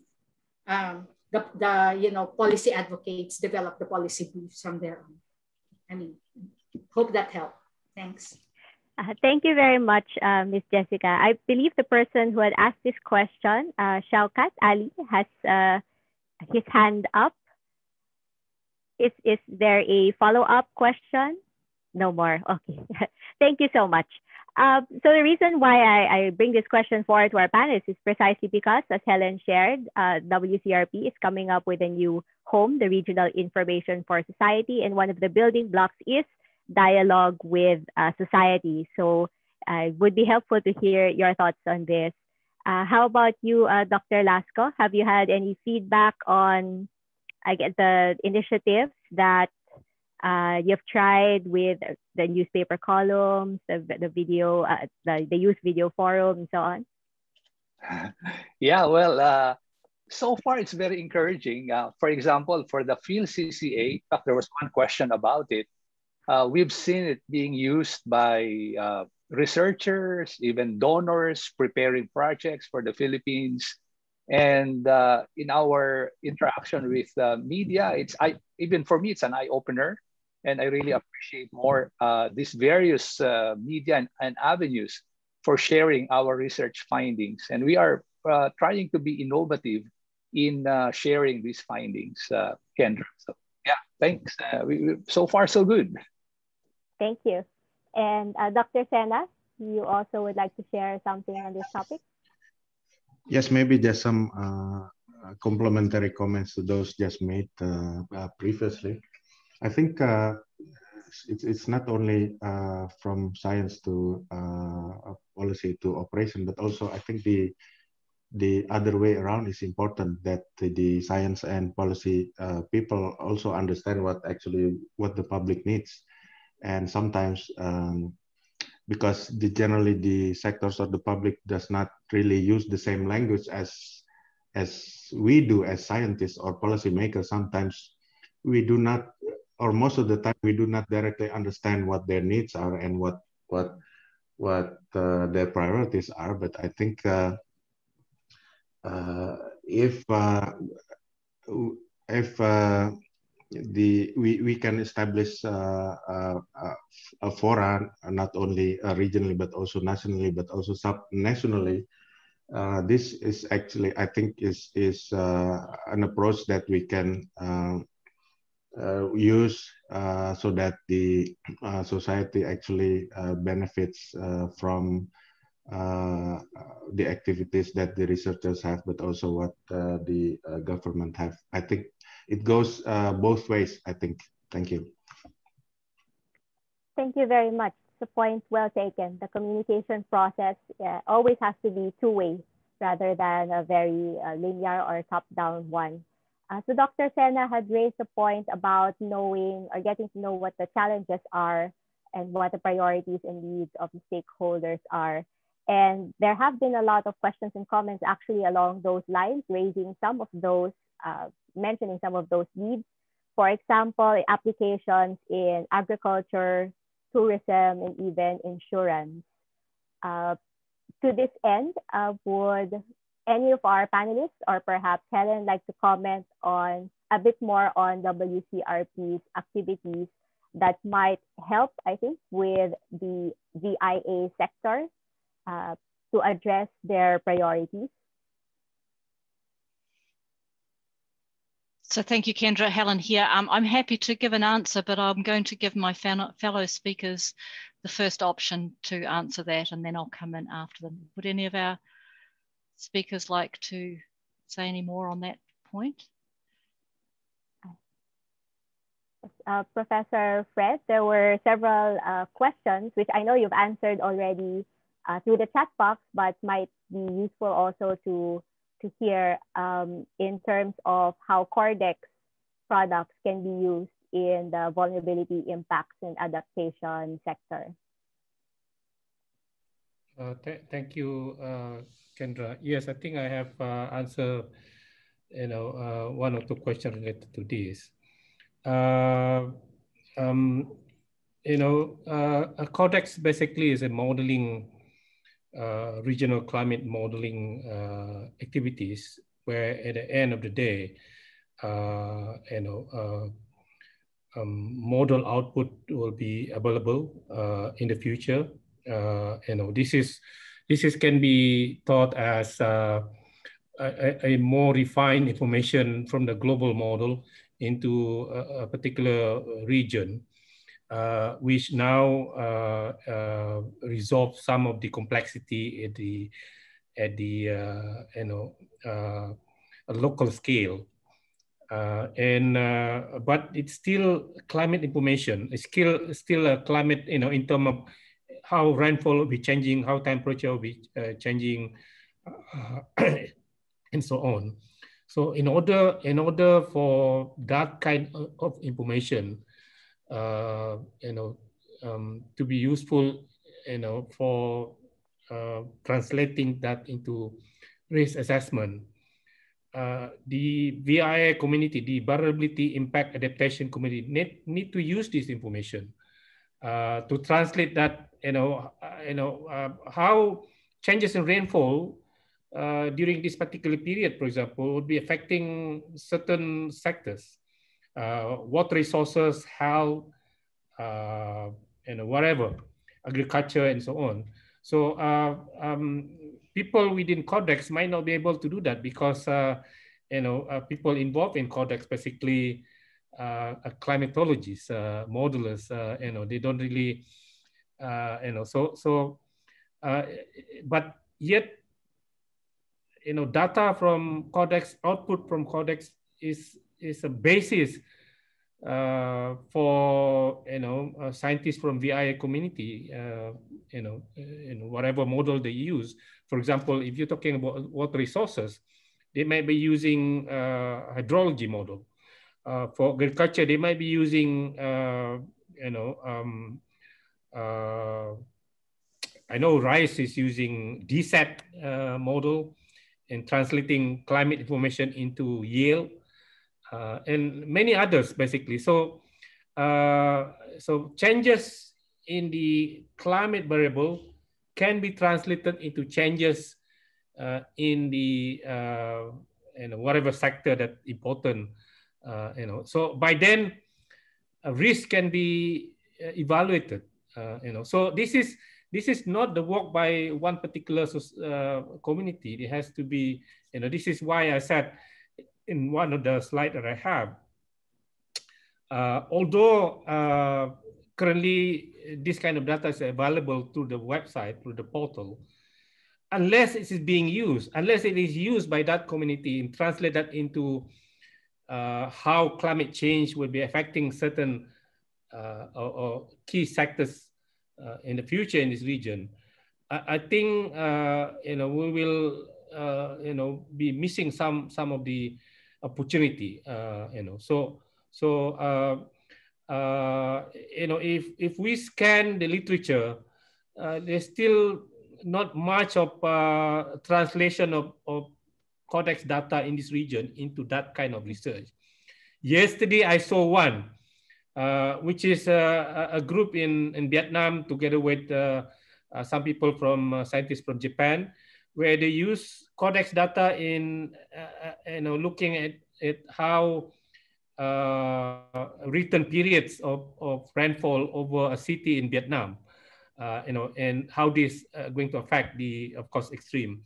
But that's still within the climate, so I would like to see that kind of data to be translated into all kind of sectors, and without participation scientists from the vulnerability, impact, and adaptation communities. So I think we will miss the opportunity. Thanks, Thank you, Professor. Sorry, Kendra. I might just quickly segue from Professor Fredolin's comment there and make a couple more comments on this one. Firstly, as CORDEX said in the chat box and in the Q&A box, actually CORDEX itself does have some goals around ensuring communication, but so that's really important. But just wanted to point out that in the WCRP, we're really aware of this need to go from the data, which is in the case of CORDEX, it's the model data, and then working with people who are going to use that information for making decisions. And we've talked today about the role that the new core project called Regional Information for Society could play there. And I think that they could. I think that is important. And I know they're crafting their science goals now. So this is important feedback to them.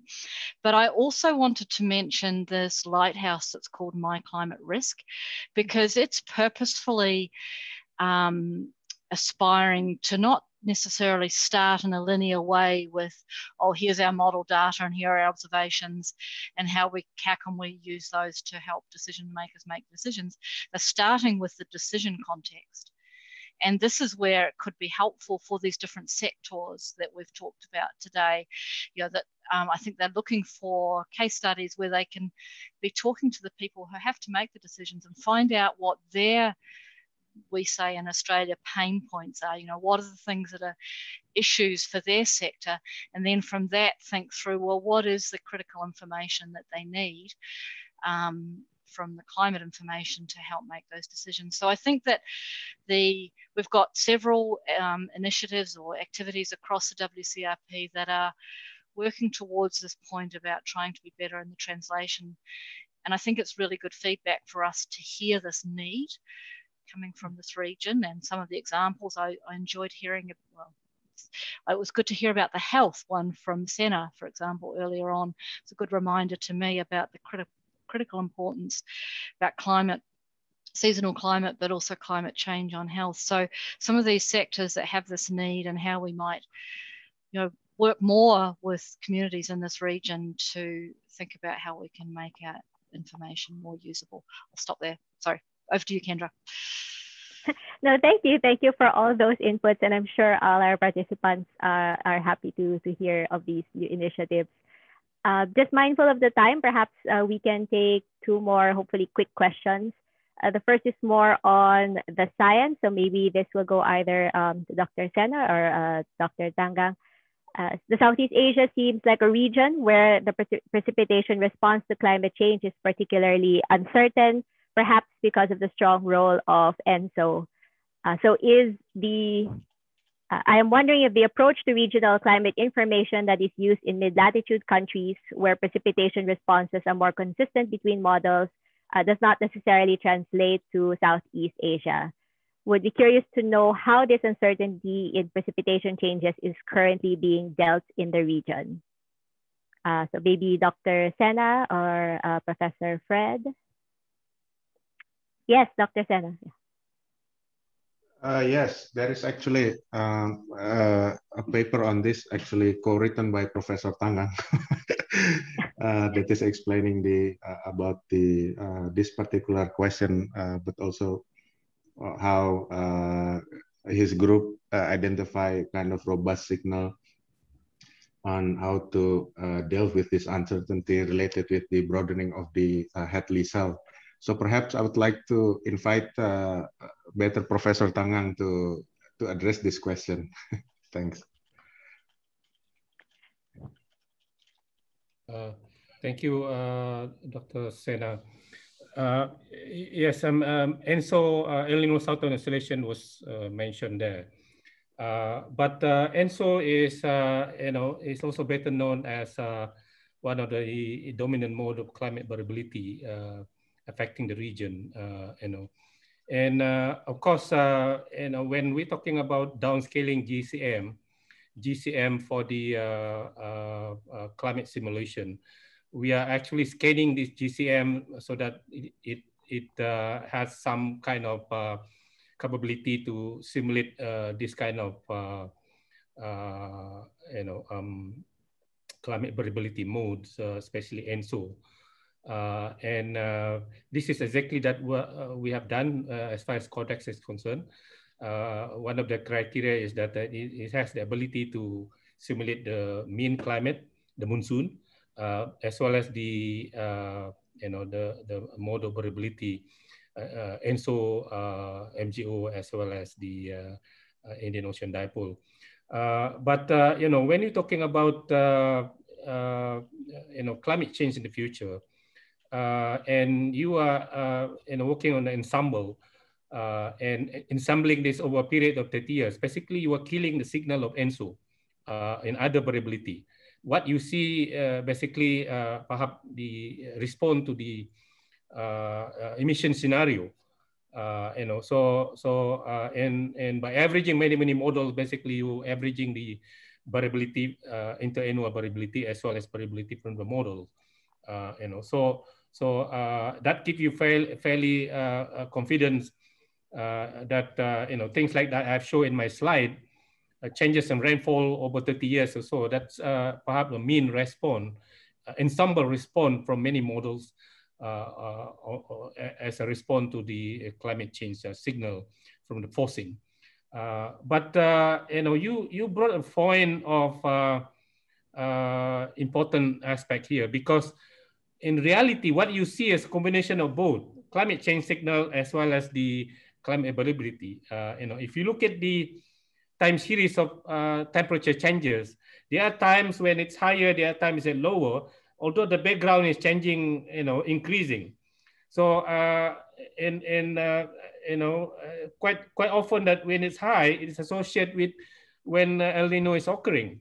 So it is interesting, the one that I showed earlier in one of the slides, where from our projection, the maritime continent, especially Indonesia, by the middle of the century and getting worse by the end of the century, things getting drier. Those actually the average of 30 years, which means that it is a climate response, and you have already eliminated the climate variability. So it means that in terms of frequency, you will expecting this to be occurring annually in the future, meaning that every year you will experience this kind of warming, this kind of dryness in the future. You don't have to wait for El Nino. Currently, in the current climate, you see that kind of dryness once in 3 to 7 years following the El Nino time scale. But in the future, because of the climate change forcing, you don't have to wait for El Nino to occur to see that kind of dryness. But a good question is that what happened when El Nino is occurring at the same time? The dryness could be more.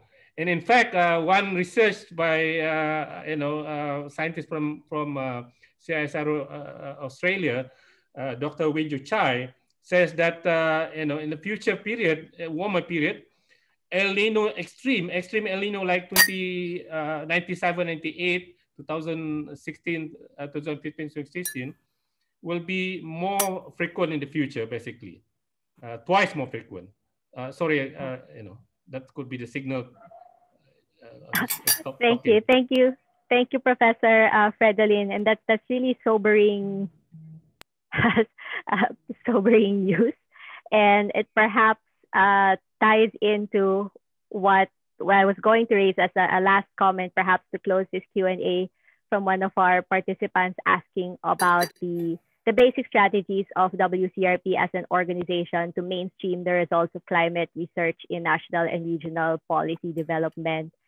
We don't have time to go over, I think, all the details now, but if I may just say that is still something that we are working on, that we are trying to find better ways to do because of these sobering realities, and we realize the urgency and the need for that. This time, we'll port you over to the next set of Slido questions to wrap up this session. Mainly looking at which activities could increase the participation of scientists in this region. For example, well, basically, what sorts of activities would you be interested in participating in, should we hold them in the future?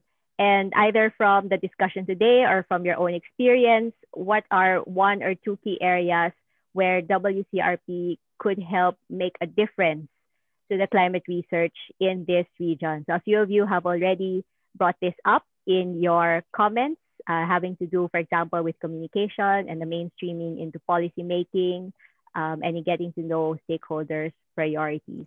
So we'll give you just a few minutes to answer those questions.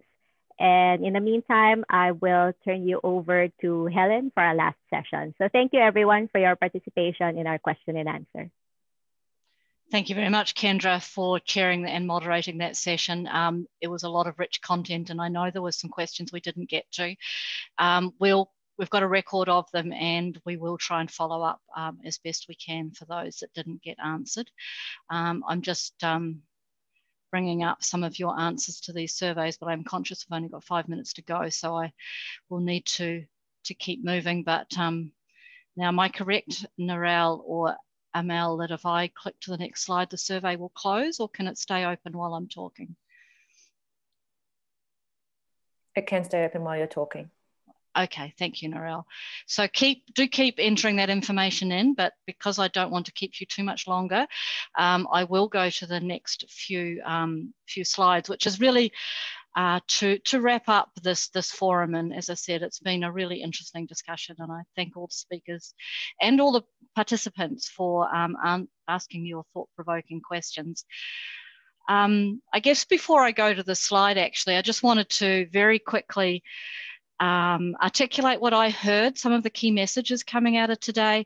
And the first thing, it was such a privilege to hear, I've already mentioned this, from the 4 speakers about the needs and interests here. And I get the feeling that there's a really vibrant user community and climate science community here already working together, already thinking about how to address some of these problems. And so it's been really good to hear from you.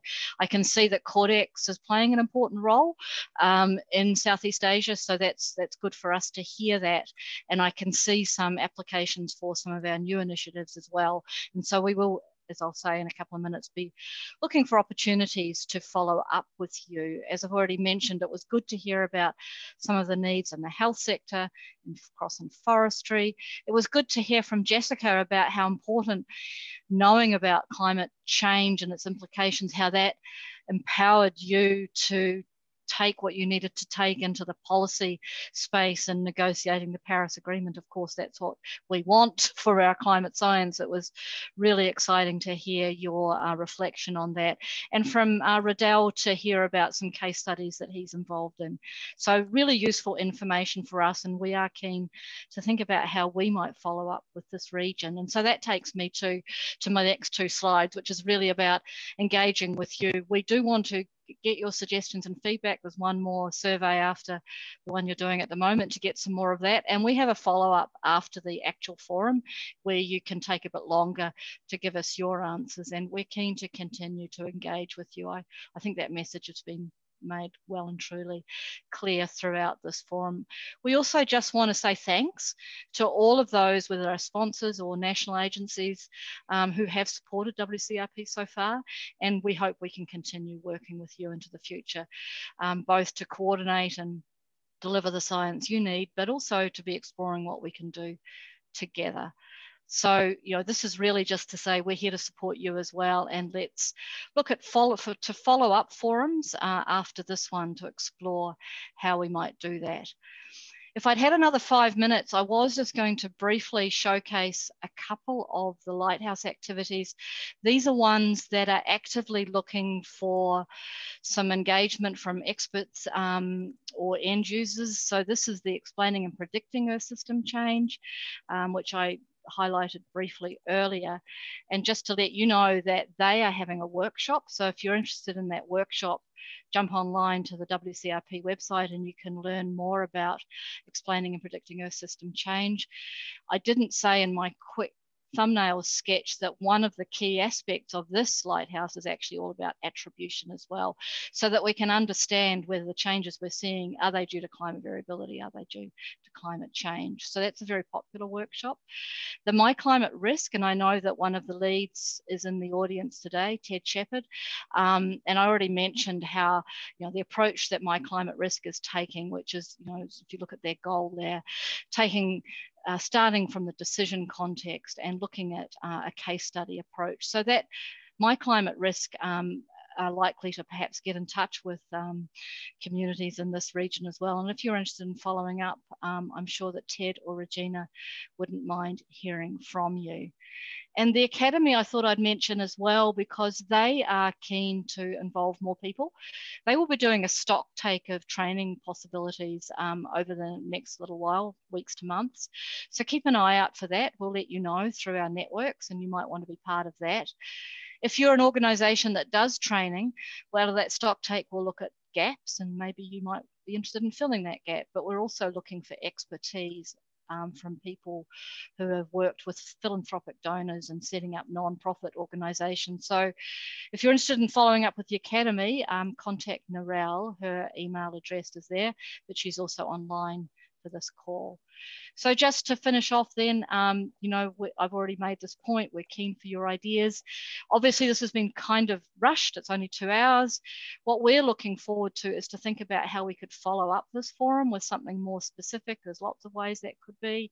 Could be another forum on a specific theme, maybe out of one of our core projects or one of our Lighthouse activities. It might be a bilateral discussion with a partner or a sponsor who want to talk to us more. It might be connecting with our early and mid-career researchers, and especially our early career researchers. We've got a few networks that we link to, including YES, which is the Young Earth System Scientists. So if you're going to do that, you need to know how to contact us. So there's a bunch of email addresses there that, and just remind you that all of this talk material, all these talks and the video conference itself are all being recorded. The talks are made available online, so you can go back and take a look. But do get in touch with us if, as you want to.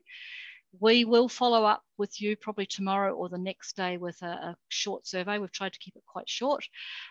If you don't want to keep, you can withdraw from being engaged with us if you wish. So let us know if you don't want to be contacted anymore. So in the dying moments, I think they've probably given you all the context you need. So we'd like to go to the next and final Slido poll, which you've already started populating. Thank you very much for that, which is to ask of you this question about which activities would you like to be involved with now that you've heard a little bit more about the WCRP. And I think there was just that one question. That's right. Yes, that is the final question. So we'll stay online while you answer these surveys, so you can give you a chance to enter all your information. But while you're doing that, I just want to say again, thank you for joining us. We really appreciate getting this feedback to us in the WCRP as we think about what we need to do going forward. But I hope also that you enjoyed hearing from our 4 great speakers about some of the work that's going on in Southeast Asia and some of the activities that they're doing. And I just want to thank them again for their presentations. And to thank Kendra and Anna and Fredolin for doing such a great job of deciding on the content for today and sharing and moderating. And thanks to Beatrice, Anka, Narelle and Amale, who've behind the scenes kept this whole technological show working, which is fantastic. So thank you all again, and I hope you have a good day, good night, wherever you are, and we will keep in touch with you. Thank you very much. And if you wish to leave, you can leave now. Thank you as well. Bye. Bye-bye, everybody. Thank you.